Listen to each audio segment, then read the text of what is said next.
необходимости которой в то время говорили большевики, совершилась.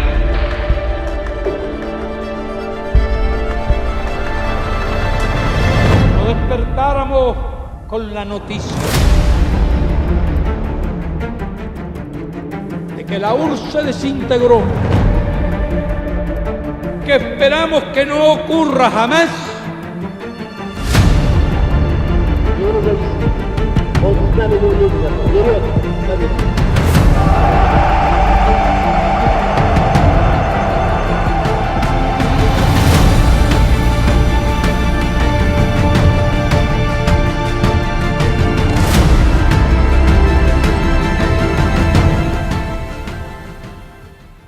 Vamos a hablar de la caída de la Unión Soviética. No te pierdas el video que ya tenemos, la primera parte sobre la URSS, el nacimiento de la URSS. En aquel video, el nacimiento de la URSS, sus orígenes, la construcción de la Unión Soviética, nos concentramos mucho en Lenin y en Stalin, pero vamos a hablar qué pasa tras la muerte de Stalin, que tendremos a Nikita Khrushchev, que tendremos a Leonidas Brezhnev, que finalmente llegaremos a Mikhail Gorbachev y tendremos la caída de la Unión Soviética. ¿Por qué cayó la Unión Soviética? ¿Significa que el comunismo no funciona? La caída soviética significa que no funciona el comunismo o que solo no funcionó la versión soviética del comunismo. La caída de la URSS significó el fin del comunismo, en fin. Y claro, toda esta historia está completamente relacionada con la Guerra Fría, la segunda mitad del siglo XX. La caída de la URSS representa que esta Unión Soviética perdió la Guerra Fría. Para mí esa es la mayor explicación.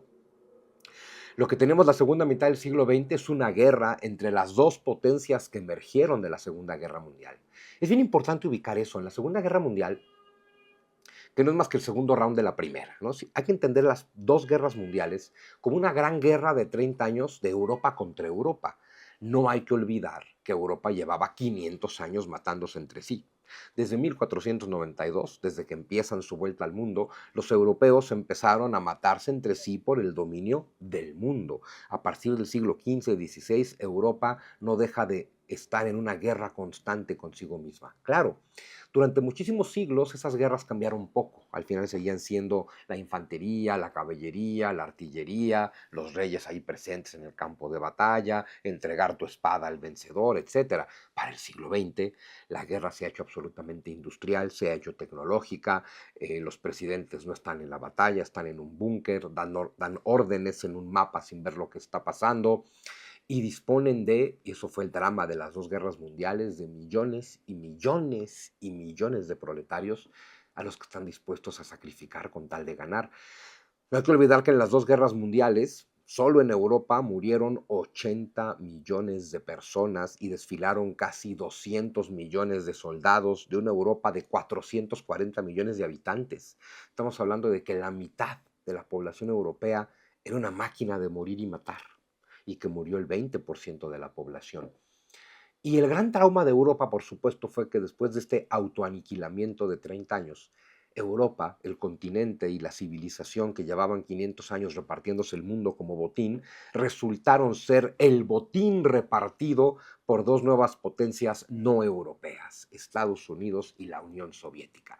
Entonces, la segunda mitad del siglo XX, la Guerra Fría, es esta guerra, la guerra entre las dos potencias que se repartieron Europa, porque no hay que olvidar que se reparten, no te pierdas el video del muro de Berlín, que se reparten Berlín, se reparte en Alemania y se reparte en Europa. Tienes esta Europa occidental capitalista atada, aunque no lo quiera, a Estados Unidos, y esta Europa oriental comunista atada, aunque no lo quiera, a la Unión Soviética. La Unión Soviética, habría que pensar que funcionó muy bien por un tiempo, lo he señalado. Hay que ubicar que en 1918 están destruidos por la Guerra Mundial y por la Revolución, y apenas 40 años después tienen un hombre en el espacio, a Yuri Gagarin. 40 años de estar en escombros a tener a un hombre en el espacio, pues uno diría, ese régimen funciona. Estaríamos hablando, por supuesto, que aunque lo de Yuri Gagarin, el primer hombre en el espacio, fue en tiempo de Nikita Khrushchev, tiene mucho que ver, por supuesto, con las condiciones que dejó el camarada Stalin, que murió en 1953. Quien convirtió a la Unión Soviética en una gran potencia fue Stalin, ni siquiera fue Lenin. Lenin finalmente pues hizo la chamba de ganar la revolución, luego Stalin lo ayudó a tener muchos derrames cerebrales hasta que se murió. Stalin, que está en el poder desde el 24, entonces es el gran constructor de la Unión Soviética, pero nos deja 50 millones de muertos en esa construcción. Vamos a achacarle la mitad de esos muertos a la guerra mundial e incluso vamos a quitarle la responsabilidad a Stalin, que no hubiera entrado en esa guerra si Hitler no lo hubiera invadido. Pero sí hay que hablar de otros 25 millones de muertos, las purgas del partido, las purgas del ejército, las purgas de la sociedad. Y aclaremos qué es para los comunistas. Una purga es vamos a matar a todo aquel que no está de acuerdo con nosotros. En el ejército, en el partido y en la sociedad, porque solo hay una forma de concebir la realidad. Y también es cierto que es fácil avanzar económicamente cuando a gran parte de estos a los que declaras enemigos del pueblo, los mandas 25 años a trabajos forzados en Siberia. Es decir, si tienes a parte de tu población como mano de obra esclava en Siberia, pues se avanza. También si tienes este régimen militarizado que te obliga a trabajar, se avanza, se avanzó. La Unión Soviética es la segunda potencia mundial en toda la segunda mitad del siglo XX y es algo que se le debe a Stalin. Sin embargo, para cuando muere Stalin, que al parecer también le ayudan, la Unión Soviética es una gran potencia, ya empezó una carrera nuclear, pero la gente vive con miedo, la gente vive con pánico de su gobierno. Dentro del propio partido viven con pánico. En el partido ya nadie tenía asegurada la vida. Stalin ya era un esquizofrénico que en cualquier momento decidía que tú estabas conspirando contra él y riájale. Pero bueno, vamos a empezar esta plática de la segunda mitad de la Unión Soviética, la Guerra Fría, la caída de la URSS, con la muerte de Stalin. Stalin murió el 5 de marzo de 1953. Aquí hay una muy bonita foto de su funeral y aquí tenemos por supuesto al camarada Nikita Khrushchev, que es quien finalmente tomará el mando. Tomar el mando en la Unión Soviética es una cosa difícil y parte de eso, definir quién manda en la Unión Soviética, fue lo que la hizo caer. Lenin mandaba porque ganó la revolución, así de fácil, ¿no? Ganó la revolución, tomó el poder, mandó poco tiempo, con poder absoluto. A la muerte de Lenin, a ver, los comunistas, los camaradas no creen en las elecciones democráticas. Buenas razones tienen para no hacerlo, hay que decirlo.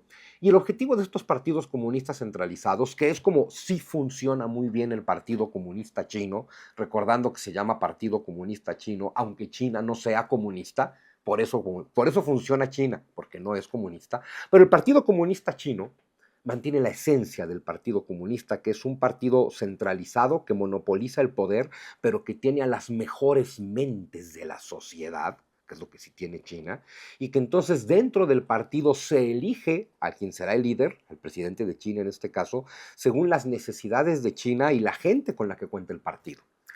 Es esta idea de tenemos un plan, en el caso de China, los planes quinquenales, como copiados de Rusia, y para ejercer este plan, esta es la mejor persona. Y un grupo reducido, el partido, decide quién. Bueno, esto no pasó a la muerte de Lenin. A la muerte de Lenin él hubiera preferido dejar a Trotsky por ser un buen revolucionario, no por ser alguien inteligente, que sí era inteligente.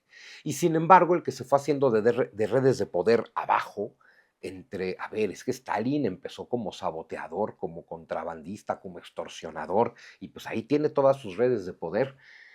Y bueno, pues finalmente fue el que tomó el poder. Nunca, no se llamaba presidente de la Unión Soviética, ese puesto no existió hasta Gorbachev. Eres el secretario general del Partido Comunista. Ojo, en el comunismo así funciona. El partido está por encima del Estado. El partido crea la revolución o la guerra. Con la guerra tomas el poder y estableces el Estado comunista. Por eso el partido está por encima del Estado, porque es el partido quien garantiza el comunismo. Bueno, entonces es el secretario general del Partido Comunista. Pero hay otros puestos de poder, que sí, secretario de la Comisión Militar, secretario presidente del Politburó. En fin, es un pleito de poderes. Stalin los tenía todos. A Nikita Khrushchev se los fueron soltando poco a poco. Les daba miedo que alguien tuviera tanto poder. Todo pueblo debe de tener miedo de que un gobierno tenga demasiado poder. Eso no hay que olvidarlo nunca. En fin, tomó el poder Khrushchev. Por cierto, Khrushchev era ucraniano. De hecho, la debacle de la Unión Soviética tiene que ver con dos ucranianos, Nikita Khrushchev y su sucesor, Leonidas Brezhnev, también ucraniano. Los ucranianos son los creadores de la Unión Soviética junto con los rusos. Eso tampoco hay que olvidarlo. Hoy en día que te quieren hacer pensar que son pueblos distintos. Son los dos creadores de la Unión Soviética. Bueno, tomó el poder Nikita Khrushchev. Era alguien a quien todos en el partido pensaban que era demasiado tosco, nadie confiaba demasiado en él, nadie le apostaba mucho a Nikita Khrushchev. La pregunta es por qué lo pusieron. Y lo pusieron precisamente por eso. Lo pusieron porque lo consideraban torpe, porque lo consideraban tosco y porque lo consideraban poco hábil. Tú imagínate esto. Vamos a poner en el máximo líder del país a alguien a quien consideramos imbécil, a sabiendas de que lo consideramos imbécil. ¿Por qué? Porque tenemos miedo. Si ponemos a alguien inteligente, nos vaya a salir como Stalin y seguiremos con 30 años de terror. Entonces, mejor, en lugar de elegir a la mejor persona para llevar las riendas de la segunda potencia mundial, vamos a poner a alguien porque pensamos que es imbécil. Resultó no serlo, esa es otra historia, pero imagínate a qué nivel de decisión estamos. Y la otra, en la Unión Soviética siempre tuvieron como un parámetro para elegir al líder, y esto entre más pasa el tiempo es más difícil, que haya sido revolucionario. Claro, pues entonces tienes que elegir a un líder soviético en la década de los 80 y quieres que haya participado en la revolución, tienes que elegir a un señor de más de 70 años, que eso fue lo que hicieron en 2 ocasiones, en fin. Entonces, los méritos en esta época, como en el comunismo de hoy, no se hacen estudiando, capacitándote y generando una mejor mente, se hacen haciendo méritos en el partido y en la guerra. Entonces, bueno, Nikita Khrushchev fue nombrado secretario general del Partido Comunista en 1953 y lo primero que hizo fue declarar una política de desestalinización. Vamos a desestalinizar la Unión Soviética. ¿Qué significa eso? Número uno, vamos a dejar de espiarnos todos a todos, porque eso ya pasaba. Nos espiamos como en el México de hoy. Nos espiamos todos a todos y entonces todos tenemos miedo. Vamos a dejar de hacer eso, o vamos a decir que lo vamos a dejar de hacer. Un control absoluto de la economía. Khrushchev la deja un poco más liberal, ¿no? Ciertos sectores, en fin, no hay un control total de la economía. Intenta ciertas reformas. Lleva a cabo una que luego salió muy mal con el paso del tiempo, la península de Crimea. La península de Crimea era parte de la República Soviética Socialista de Rusia. En Crimea, conquistada por Rusia desde el siglo XVIII, poblada por Rusia desde el siglo XVIII, habitada por rusoparlantes desde el siglo XVIII, está la base de Sebastopol, la base nuclear de Sebastopol. Bueno, Sebastopol y Crimea se administraban desde Moscú, la República Soviética Socialista de Rusia, pero el ucraniano Nikita Khrushchev decidió hacer un cambio administrativo para que Crimea y Sebastopol se administraran desde Kiev, es decir, desde la República Soviética Socialista de Ucrania.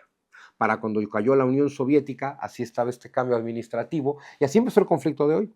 Una Rusia que siempre dijo, oye, pero Crimea es mía, y Crimea estaba bajo poder ucraniano por un tema administrativo de la URSS, y Ucrania que dijo, pues era mía cuando se acabó la URSS, es mía para siempre. Ese es el origen de esta guerra. Bueno, eso pasó en 1954.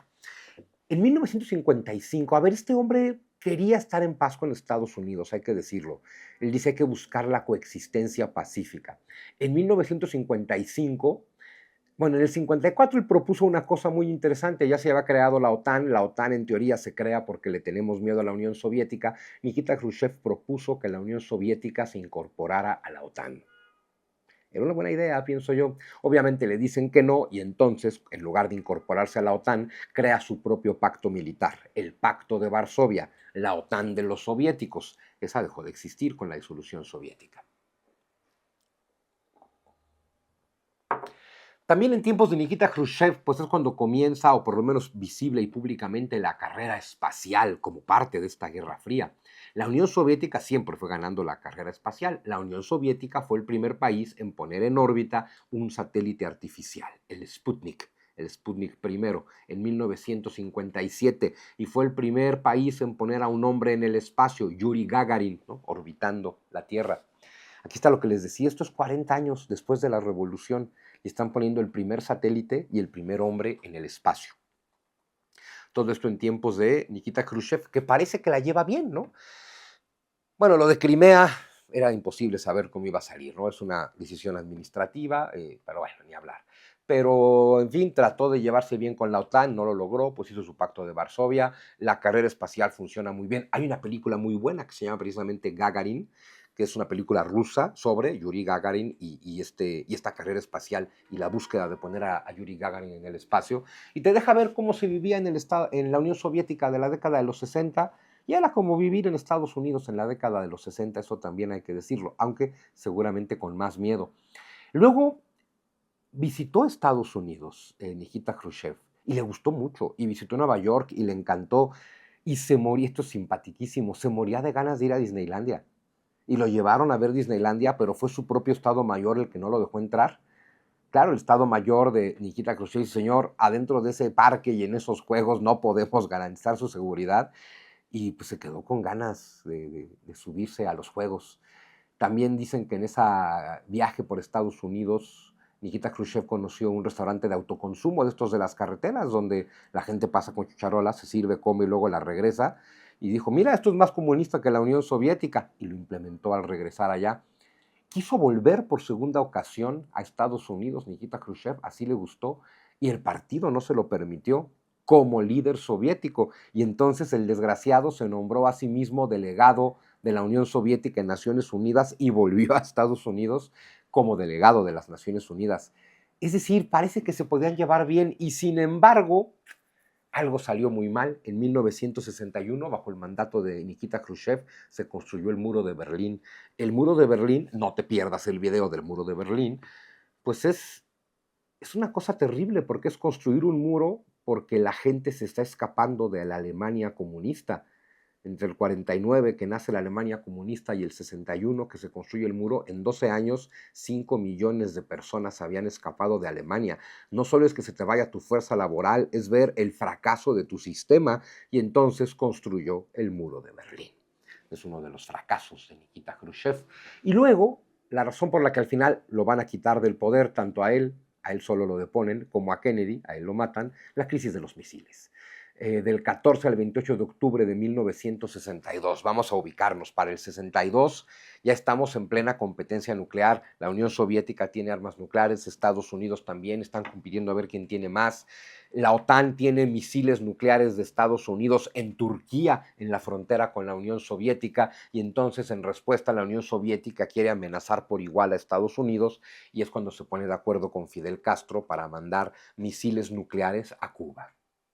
Claro, iban a llegar en secreto, el espionaje norteamericano se enteró, y a ver, hay escenas tremendas, ¿no? Donde ves los barcos soviéticos que llevan los misiles y los aviones norteamericanos volando a 20 metros arriba de ellos y lanzándose amenazas y todos con el dedo en el botón rojo. Al final Kennedy trazó una línea en el mapa y le puso un ultimátum a la URSS, a Khrushchev, que fue, si un solo barco soviético cruza esta línea, yo disparo todo mi arsenal nuclear. Después de una bravuconada de ese nivel, tenía que responder. Y a escasos kilómetros de cruzar la línea, Nikita Khrushchev dio la orden de detener los barcos. Y negociaron. Y la Unión Soviética no puso sus misiles en Cuba y Estados Unidos se llevó sus misiles de Turquía. Es decir, que al final Nikita Khrushchev evitó una guerra nuclear. Vamos a decir que también Kennedy evitó una guerra nuclear. Y fíjate lo que son las cosas. Por evitar una guerra nuclear, a Nikita Khrushchev lo destituyeron y a Kennedy lo mataron. En ambos países consideraron esto como una terrible muestra de debilidad. Pero bueno, fue el único camarada, bueno, y Gorbachev, que fue el último. Aquí eras camarada hasta la muerte. Le pasó a Lenin, le pasó a Stalin, le pasará a Brezhnev. A este lo depusieron. Le fue bien, porque el estilo soviético es más asesinar que deponer, pero bueno. Y comienza la larga era del otro ucraniano que lideró la Unión Soviética, Leonidas Brezhnev, líder soviético de 1964 a 1983. Y aquí empieza la caída soviética con un hombre inútil, poco estudiado, poco capacitado, poco preparado, adicto a todo tipo de sustancias, megalómano, narcisista, que ejercía un control terrorífico sobre todos, a quien nadie le podía decir que no, que tomó pésimas decisiones, que nadie lo contradijo en ellas, y acabó con la Unión Soviética. En fin, Leonidas Brezhnev nació en 1906, murió en 1982, fue líder soviético del 64 al 82. Lo primero que hizo al tomar el poder fue echar para atrás todas las reformas liberales de Khrushchev, todo aquello que fuera apertura de mercado, todo aquello que fuera acercamiento a Occidente, va para atrás, y toda apertura cultural. Con Khrushchev se podía conocer un poco de la industria cultural occidental y norteamericana. Con Leonidas Brezhnev es solo podemos consumir cultura soviética. Por supuesto, también Khrushchev había establecido comités regionales para discutir problemas económicos por regiones. Los elimina y dice: toda decisión económica se toma en Moscú. aunque es una decisión económica sobre la península de Kamchatka, que está junto a Alaska, pero bueno. Y luego le tocan pues movimientos, bueno, a ver, en 1964, pues él decide apoyar a Vietnam del Norte en la guerra de Vietnam, lo cual, pues bueno, mete a la Unión Soviética en esta terrible guerra. En 1968 ya haré un programa solo sobre eso, la primavera de Praga, el 68 en Checoslovaquia. Pero bueno, cuando los jóvenes en Checoslovaquia, en Praga, salen a pedir, ay, la historia cómo se repite, ¿verdad? Los jóvenes salen a las calles a pedir un sistema menos represor y el sistema salió a romperles la madre con soldados. No sé si les suena, pero bueno, la represión de la primavera de Praga, empezó a aumentar el gasto militar, llegó a consumir el 40% del PIB de la Unión Soviética en gasto nuclear. Eso acaba con cualquier economía. Y la peor decisión de Leonidas Brezhnev, probablemente invadir Afganistán en 1979. Hablemos un poquito de la primavera de Praga, 1968, del 5 de enero al 20 de agosto de 1968, es la llamada primavera de Praga. ¿De qué se trata esto? Tenemos la Unión Soviética, que son 15 repúblicas. Rusia es una de ellas. Rusia no es sinónimo de Unión Soviética, recordémoslo. Entonces están las 15 repúblicas soviéticas: Estonia, Letonia, Lituania, Bielorrusia, Ucrania, Rusia, Georgia, Azerbaiyán, Armenia, Kazajistán, Tayikistán, en fin, todas estas, ¿no? Y luego está el bloque comunista de Europa del Este, países teóricamente independientes que no son parte de la Unión Soviética, pero que sí dependen de la Unión Soviética. Y uno de ellos es Checoslovaquia, que hoy es Chequia y Eslovaquia. Bueno, pues resulta que cada uno de estos países está gobernado por un partido comunista que recibe órdenes de Moscú. En 1968 el presidente de Checoslovaquia era Alexander Dubček. Y Alexander Dubček propuso, fíjate nada más, hacer unas reformas para tener un socialismo con rostro humano. Y eso los líderes soviéticos en Moscú lo tomaron como una crítica terrible y una amenaza a su hegemonía, lo cual es obvio, ¿eh? Si yo digo que hay que tener un socialismo con rostro humano, también estoy diciendo que el que tenemos de momento no tiene rostro humano. Y empezó a establecer reformas, a dar libertad de prensa, libertad de expresión, libertad religiosa. A ver, el tema de socialismo, es decir, vamos a procurar que todos vivamos bien. Sí, eso es padrísimo, sin represión, sin prohibiciones y sin miedo, ¿no? Pero claro, eso significa alejarte de las directrices de control férreo de Moscú. Y si los checos lo hacen, pues se van a animar otros, ¿no? Vayan a ser los alemanes, los polacos. Y entonces, pues nada, la noche del 20 al 21 de agosto de 1968, 2.000 tanques del Pacto de Varsovia, este pacto militar que era para que los comunistas se defendieran de los capitalistas occidentales, solo funcionó una vez y fue comunistas contra comunistas. Y entonces un ejército de la Unión Soviética, Alemania Oriental, Bulgaria, Polonia y Hungría invadieron Checoslovaquia. 200.000 soldados y 2.000 tanques reprimiendo a los jóvenes que querían un socialismo con rostro humano. Dato importante, sin importar lo que te digan, el socialismo nunca ha tenido un rostro humano. Tiene teorías humanistas y buenistas muy bonitas que nunca se han llevado a la práctica y nunca han funcionado a la realidad. El socialismo nunca ha sido humanista ni humanitario. El socialismo siempre oprime. El socialismo no tiene rostro humano. Esto no es teoría, esto es historia. Sí, porque es que esto no fue verdadero comunismo. Hay un montón de recursos teóricos. Leonidas Brezhnev justificó esto con lo que se va a llamar la doctrina Brezhnev. Fíjate lo que va a decir el señor Brezhnev. La soberanía de cada país socialista no debe de contradecir a los intereses del mundo socialista, del movimiento revolucionario mundial. Ningún Estado socialista se puede liberar de los intereses generales de nuestra comunidad. Es decir, ningún país socialista se puede mandar solo. Estamos creando una revolución internacional, una comunidad de países socialistas que es más importante que cada país y, claro, se dirige desde Moscú. Por lo tanto, Moscú manda y los demás obedecen. En 1979 invade Afganistán. Recordemos que en aquel entonces la Unión Soviética tiene frontera con Afganistán, herencia del Imperio Ruso. Pues la Unión Soviética incluye lo que hoy es Kazajistán, Uzbekistán, Turkmenistán, Tayikistán y Kirguistán. Tiene frontera con Afganistán. Los soviéticos han promovido en el 78 que el partido no se llama, el Partido Socialdemocrático de Afganistán, el Partido Comunista, pues, de Afganistán, haya tomado el poder. Entonces, la Unión Soviética está en este proceso de ver si logra incorporar a Afganistán a la Unión Soviética y ver si de ahí eventualmente pueden llegar al océano, porque el tema es que la Unión Soviética es el país más grande del mundo, pero no tiene salidas al mar que realmente le funcionen. Invaden Afganistán. Esa fue la última pésima decisión de Leonidas Brezhnev, fue su Vietnam. Los soviéticos estuvieron 10 años en Afganistán, del 79 al 89, jamás lograron controlarlo. La segunda potencia del mundo jamás pudo controlar en 10 años al país más pobre del mundo. ¿Por qué? Porque ahí estaba metido Estados Unidos. La CIA, a través de la Operación Ciclón, comandada por Osama Bin Laden, la gente de la CIA, pues estaban ahí haciendo la guerrilla antisoviética. Pero en 10 años de estar en Afganistán se gastaron el presupuesto. También es cierto que para 1979 el comunismo había llegado a su máxima expansión y eso tenía a los gringos muy preocupados. Y bueno, para esta época, la década de los 70, el mundo occidental estaba en una reindustrialización y el crecimiento promedio de casi cualquier país era del 7%, mientras que la Unión Soviética entró en un periodo que ya luego Gorbachov aceptó que llegó a ser de crecimiento cero. Mientras el mundo está creciendo al 7%, la Unión Soviética tiene crecimiento cero. ¿Por qué? Porque el comunismo no funciona. A esta época se le va a llamar después el estancamiento brezhneviano. En fin, Leonidas Brezhnev murió el 10 de noviembre de 1982 de un ataque al corazón.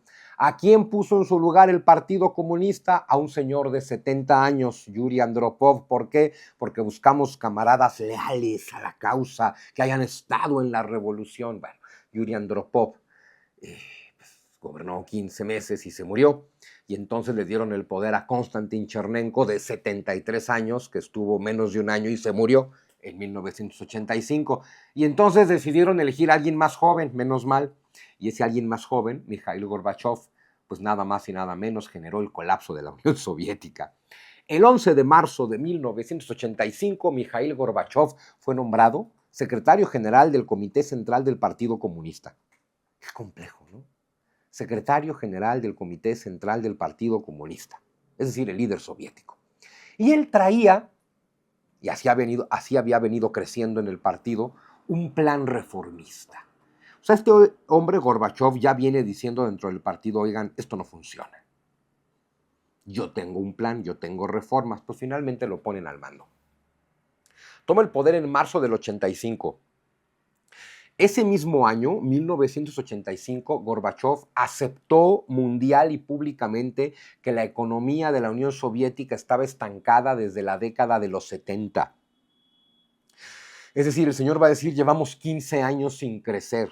Lo que el señor está diciendo es, llevamos 15 años demostrando que el comunismo no funciona, por lo menos no como lo hemos implementado nosotros. Y desde luego lo que está diciendo este señor es, Leonidas Brezhnev no funcionó y nos llevó a este estancamiento. Entonces, lo primero que hace es, señores, la Unión Soviética está muerta, la Unión Soviética no crece. Ahí acaba la Guerra Fría. Esa es una declaración que te está diciendo, no nos damos abasto para una carrera espacial, ni armamentística, ni de ningún tipo, ¿no? Y entonces propuso una serie de reformas, una llamada Uskorenije, que quiere decir aceleración, ¿no? Uskorenije, eso es lo que él propone. Ese es así su proyecto, la Uskorenije. Vamos a tener una gran aceleración. Y de esta Uskorenije surgen dos grandes proyectos, la perestroika y la glasnost. Perestroika quiere decir en ruso reestructuración. Es un proyecto económico, vamos a reestructurar la economía. Glasnost significa transparencia, es un proyecto social político. Entonces, mientras perestroika es vamos a transformar la economía, glasnost es vamos a transformar la política y la sociedad. Eso acabó con la Unión Soviética, porque la reestructura de la perestroika no fue otra cosa más que vamos a abrirnos al mercado, pero de una manera muy poco inteligente, y la transparencia, la glasnost, no fue otra cosa más que vamos a permitir partidos políticos y convocar a elecciones. En un lugar que lleva 70 años sin convocar elecciones y sin partidos políticos y sin participación ciudadana, abrir de un día para otro a todo eso, acabó con el país. Eso es lo que China supo manejar bien. Luego, claro, a Gorbachev le toca la tragedia de Chernobyl. El 26 de abril de 1986 estalla el reactor de la central nuclear de Chernobyl. Y básicamente por mal mantenimiento. ¿Por qué? Porque no hay dinero. ¿Por qué? Porque el comunismo no funciona. ¿Qué propuso la perestroika? ¿Cuál es la gran reestructuración que propone Gorbachov en el 86? Establecer un sistema de mercado, porque el sistema de mercado genera riqueza. Dar mayores posibilidades para la inversión privada y la inversión extranjera. Bueno, toda inversión privada en la URSS tiene que ser extranjera porque ahí nadie tiene dinero. Es decir, libre mercado y libre mercado. Está proponiendo un sistema de libre mercado. Vamos a traer dinero de fuera porque aquí no hay inversión privada, inversión extranjera, lo cual quiere decir sí o sí aceptar propiedad privada porque si no, no va a llegar esa inversión extranjera. Adherir a la Unión Soviética, a las instituciones financieras internacionales como el Fondo Monetario Internacional y el Banco Mundial. Gorbachov se está rindiendo. Gorbachov está diciendo, esto no funciona. Me abro al libre mercado, me abro a la inversión, por lo tanto a la propiedad privada, por lo tanto al Estado de Derecho, y como no tengo dinero y necesito relacionarme con los que lo tienen y establecer el mercado y pedir dinero prestado, pues me tengo que meter al Fondo Monetario y al Banco Mundial porque el comunismo no funciona.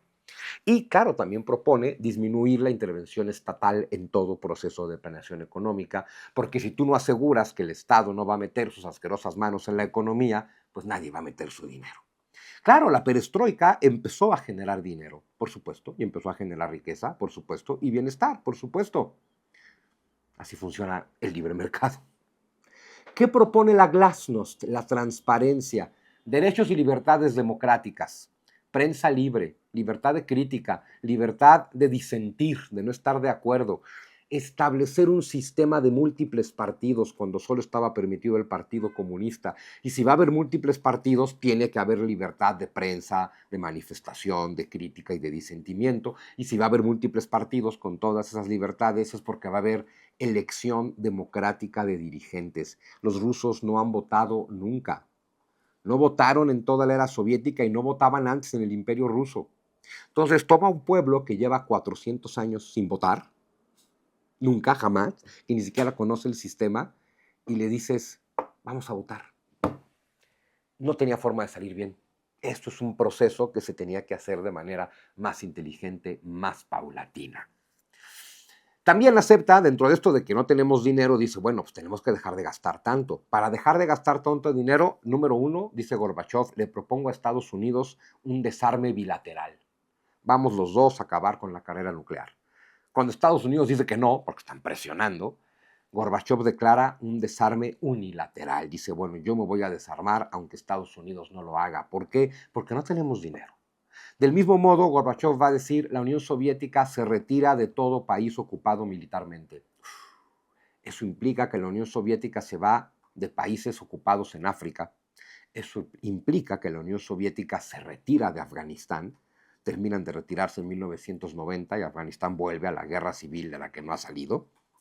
Y por supuesto la Unión Soviética se retira militarmente de todos los países de Europa Oriental, de Polonia, de Checoslovaquia, de Rumania, de Bulgaria y de Alemania Oriental. Derivado de esta decisión es que va a caer el muro de Berlín. No te pierdas el video del muro de Berlín, hay muchas cosas que ver ahí.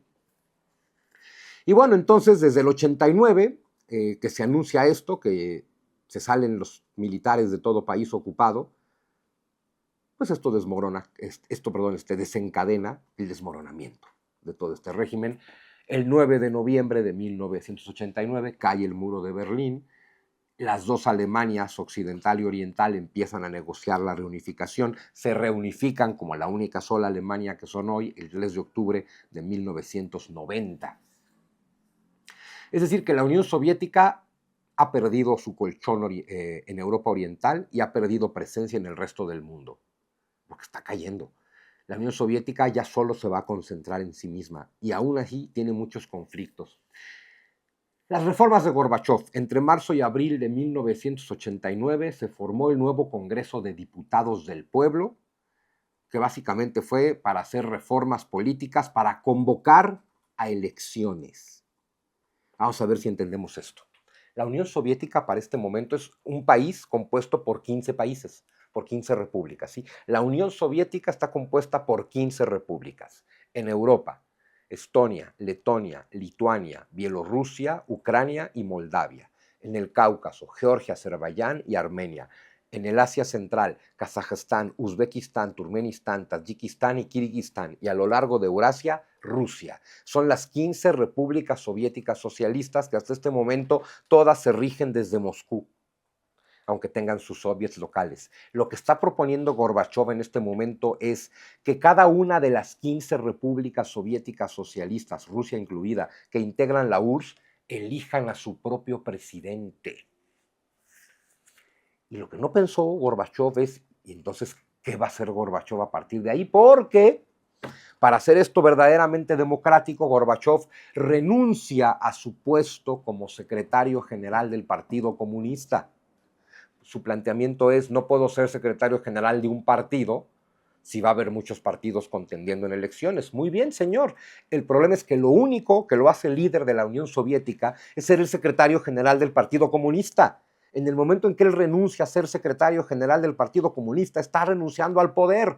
Claro, se inventó un puesto que no había existido, presidente de la Unión Soviética. Su reforma, si hubiera salido, era interesante. Quiere ser un Estados Unidos comunista. Bueno, tendríamos a 15 repúblicas, cada una con su presidente, y a él como un presidente de toda la Unión, como un presidente de los presidentes, vamos a decirlo. Pero no le funcionó. De pronto, en cada una de esas repúblicas empezaron a elegir presidentes, incluyendo Boris Yeltsin en Rusia. Y cada uno de estos presidentes sentía que él tenía todo el poder sobre su república y que no tenía por qué obedecer a Gorbachov. Cada vez llegan más medios occidentales a la Unión Soviética, cada vez se llegan más las noticias de que cayó el muro de Berlín, de que se está desmoronando el bloque oriental, cada vez hay más gente en la Unión Soviética diciendo nosotros también queremos ser libres.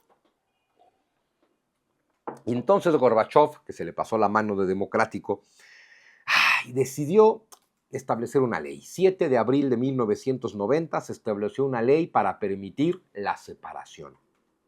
Así. Una ley que dice cualquier república que integre la URSS, si más de 2/3 partes se manifiestan en un referéndum, se pueden separar de la Unión Soviética. Pues ya saben lo que pasó a partir de ahí, la separación de la Unión Soviética. Y aún así, Gorbachov organizó para el 17 de marzo de 1991 un referéndum, una consulta en toda la URSS. La pregunta era muy simple, ¿estás a favor o en contra de mantener la Unión Soviética? El planteamiento de Gorbachov era, hay que hacer reformas y modificaciones, hay que dar más libertades, hay que acabar con el miedo, pero, quieres o no quieres, con modificaciones, conservar la Unión Soviética. 80% de la población en general en todas las repúblicas votó a favor de conservar la Unión Soviética con estas modificaciones prometidas. Eso es la población, pero los presidentes, los nuevos presidentes de estas repúblicas, muy motivados por Boris Yeltsin, pues ya están con el tema de ¿qué tal que simplemente se acabó este cuento de la Unión Soviética y cada quien se hace presidente de su propio país y se acabó la historia? Para junio de 1991, eso es lo que pasa, que cada una de las 15 repúblicas soviéticas socialistas de la URSS ya tiene a su propio presidente. Gorbachov ya no tiene poder sobre nadie, aunque tenga el título que se acaba de inventar de presidente de la Unión Soviética. Y aún así, con este referéndum, él puede decir, vean cómo todos quieren mantener la Unión Soviética. Entonces se estableció un nuevo Tratado de la Unión. El Tratado de la Unión, el primero, el tratado que forma la Unión Soviética, es de 1920. Aquí se forma un nuevo Tratado de la Unión, la nueva Unión Soviética. ¿Cómo vamos a refundar la Unión Soviética? Y este nuevo tratado se va a firmar el 20 de agosto de 1991. Te habla de que la Unión Soviética existe, ya no se menciona la palabra comunista, solo la unión de estas 15 repúblicas, la unión voluntaria de estas 15 repúblicas en una Unión Soviética con estas nuevas reglas. Y en teoría eso iba a empezar a andar el 20 de agosto de 1991. Pero el día que el tratado tenía que ser ratificado por el mismísimo Mikhail Gorbachov desapareció. Y aquí viene la traición con la que cae la Unión Soviética, o el golpe de Estado, o la conspiración con la que cae la Unión Soviética. Gorbachov había organizado un referéndum. El referéndum le dio un 80% a su favor para refundar la Unión Soviética. El nuevo tratado de la Unión se iba a firmar por Gorbachov y todos los presidentes el 20 de agosto y Gorbachov desapareció el 19. Nadie sabe lo que pasó con Mikhail Gorbachov. Se fue a su casa de descanso en Sochi, en el Mar Negro, y lo secuestraron. Del 19 al 21 de agosto nadie supo nada sobre Gorbachov, no hubo información, no se comunicaba a la Casa Blanca, también se llama Casa Blanca la sede del gobierno de Moscú, no se comunicaba con nadie, su Estado Mayor no sabía nada de él. Y pues nada, un grupo de políticos y militares, aparentemente de la versión más radical comunista del partido, intentaron tomar el poder. Es decir, que el día que Gorbachov tenía que fundar la nueva Unión Soviética fue secuestrado. Mira tú qué casualidad. Y aprovechando eso, Estonia, Letonia y Lituania, las repúblicas bálticas de la Unión Soviética, declararon su independencia. Gorbachov luego fue rescatado, Boris Yeltsin, presidente de Rusia, organizó una fuerza militar de élite, lo rescataron, culparon al ala más radical del Partido Comunista y el Partido Comunista ruso fue formalmente prohibido. Fíjate qué cosas. A partir de 1920, que se funda la Unión Soviética, el Partido Comunista es el único partido que puede existir y de pronto en agosto de 1991 es el único partido ilegal. Es decir, que hasta en la Unión Soviética acabaron ilegalizando el comunismo, básicamente. Yo pienso que fue un secuestro organizado por el propio Yeltsin y que cuando le salió mal, porque todos los líderes mundiales empezaron a pedir a Gorbachov, se vistió de gloria rescatándolo. No tengo pruebas ni dudas, pero bueno, el tema es que nunca se fundó el nuevo Tratado de la Unión porque el día de la firma Gorbachov estaba secuestrado. Y a partir de ahí, Gorbachov regresó de su secuestro el 22 de agosto solo para irle cediendo el poder a los presidentes. El 8 de diciembre de 1991, se firma el primer acuerdo que empieza a disolver la Unión Soviética. 3 repúblicas de las 15 que forman la URSS, las repúblicas soviéticas de Rusia, Ucrania y Bielorrusia, firman el Tratado de Belovesh, que declara la disolución de la Unión Soviética. ¿Por qué estos 3 países? Bueno, porque el tratado en el que se declara la fundación de la Unión Soviética en la década de los 20 lo firmaron Rusia, Ucrania y Bielorrusia.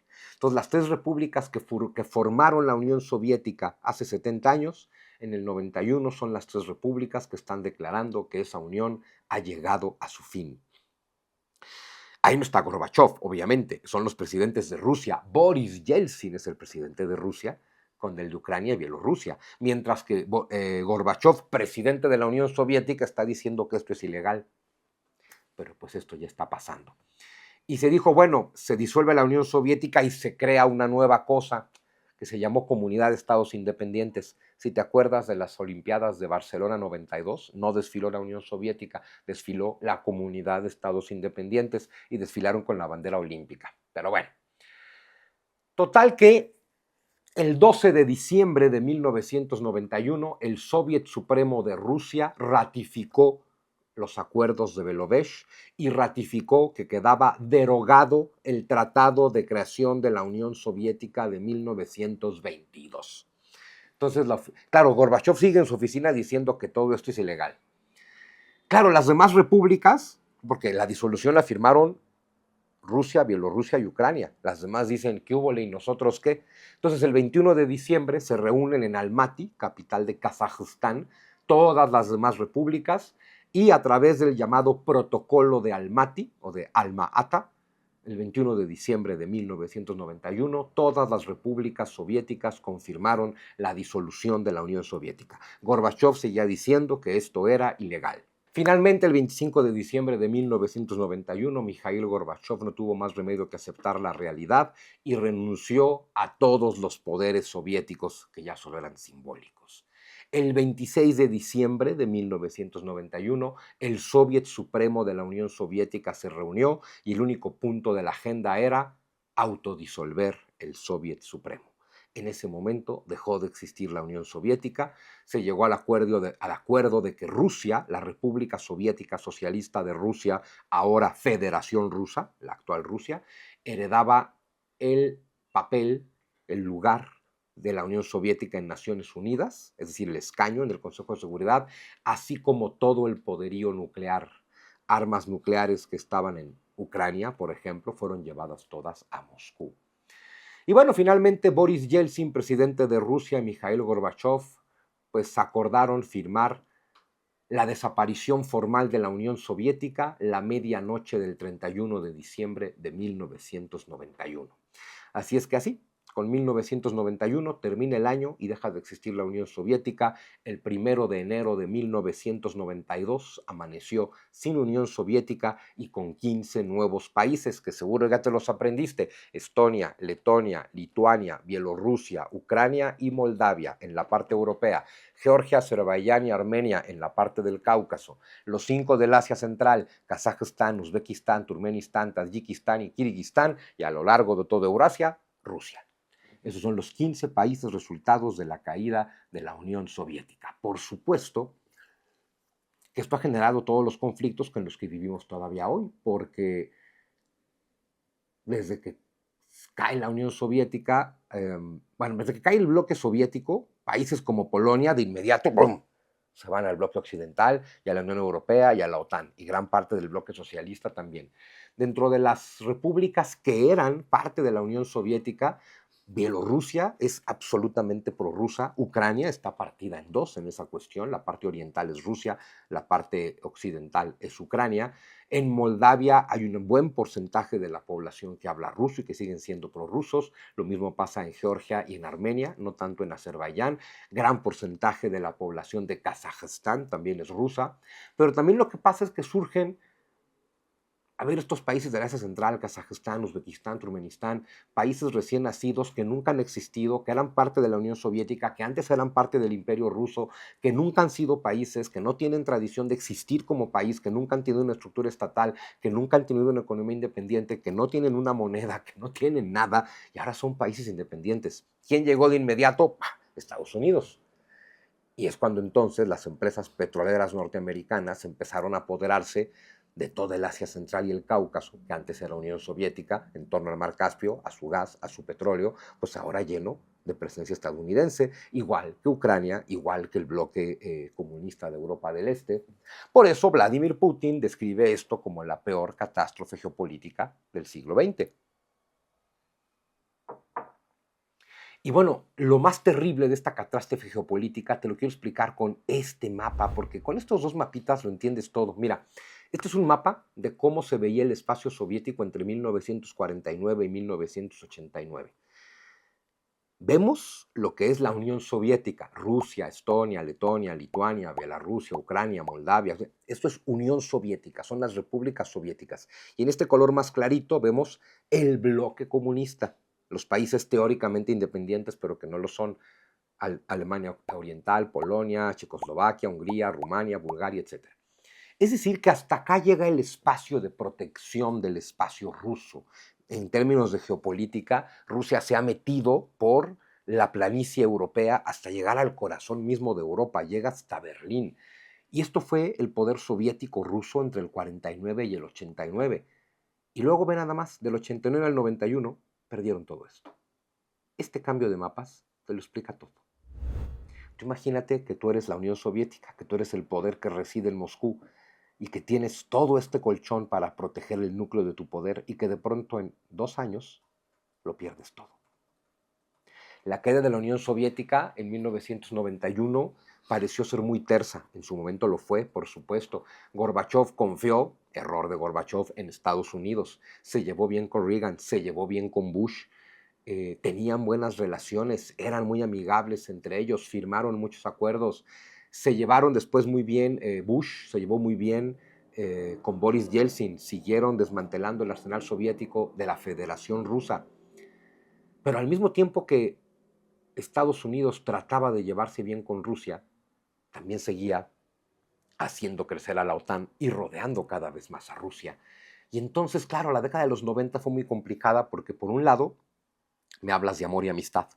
Por un lado me hablas de armonía, de que ya somos cuates, de que ya acabó la guerra, de que ya podemos confiar entre nosotros, pero por otro lado llegamos a acuerdos que traicionas, me das la mano en cosas en las que luego simplemente me dices esto no pasó nunca, como la idea de que la OTAN nos iba a extender, y me vas rodeando con esta OTAN. Entonces me hablas al estilo gringo, me hablas bonito, decía Teddy Roosevelt, la doctrina del gran garrote, te hablo bonito, pero acá atrás traigo un gran garrote.